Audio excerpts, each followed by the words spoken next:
and your agency. And that's why we decided to bring you right here on the show. And just for the fact of sensitization, which is very important, and that's one of the reasons why you're here anyway. Looking at our culture, looking at people around us, most of the time we feel cursed living in a society where we have issues of fertility. People feel jinxed most of the times, and tend to want to attend to their problems spiritually, even when they've even got medical proofs that they have complications with fertility. Some people tend to want to go to native doctors that sort for some sort of help here and there. Do you understand? Now, looking at all this, what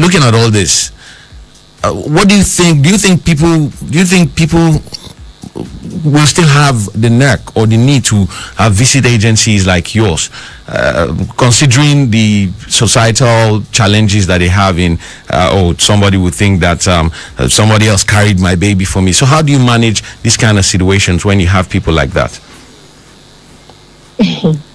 The truth is that we've gone past that era. That's the truth. I don't know how, if there are still some people living in that self-denial era. Okay, like I told you, you don't decide on surrogacy. It's a necessity, something you need it. When that time comes, it is something you need. And when you need something, you go for it. Okay, and when you're going for it, at that point in time, what you're looking out for is your own happiness. Your own happiness matters, okay? So you basically, technically, you don't owe anybody any explanation. Do you understand? And if you don't think, you owe some people explanation, then you can sort yourself out. You might decide to take a break from that environment for that period of time, whatever you choose to do. But trust me, if you're going through the route of surrogacy, it means that it has become like a last resort for you. And at that point, you don't really give a damn. You don't want to give a damn about anything. You just want your peace of mind. You want your happiness, and you go for it. Okay, now looking at the process as it involves third party, is there some sort of legal process in the whole agreement?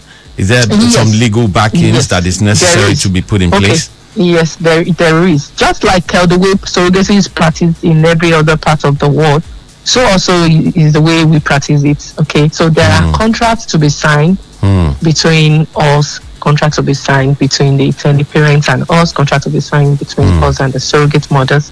So there are contracts in place, and these contracts are binding, well prepared to cover all areas. Yeah, so it's legally covered.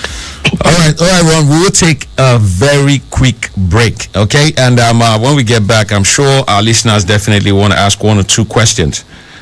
So we'll be taking them via text messages. So we'll take a break, and when we get right back, definitely we'll be asking you questions to just wrap up this session. It's been fantastic having you, all right? Thank you. All right, so stay right there. We'll be back. Now let's go back to some music. Here is Phil Collins. Phil Collins with a song titled One More Night.